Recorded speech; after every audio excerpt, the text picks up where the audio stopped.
Before he left his disciples, Jesus made it clear that he was not going to leave them alone. He promised to send them and us God's Spirit. He explained that it was a good thing for them that he was leaving them.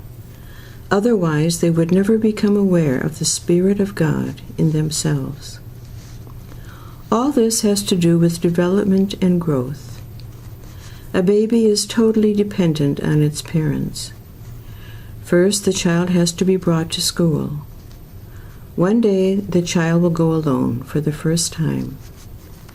The child who expects its parents to tell it what to do grows into a teenager who starts to decide on its own. If that should not happen, the parents have got something to worry about. They will have to say, "Make up your own mind. You know what we think and how we would decide. Now it is up to you."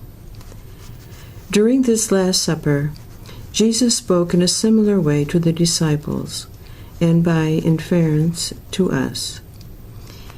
He left us. We are supposed to come to ourselves now. We know who he is, we know his principles, and he told us everything we need to know. He equipped us with what is necessary to find our way. Jesus even assured his disciples that once on their way, they would discover things he was not able to explain to them, realities they could only discover for themselves by their own experience. This does not mean that they would break their relations with Jesus. On the contrary, those relationships would become even more intimate. All this is true, not only of them, it is true of us as well.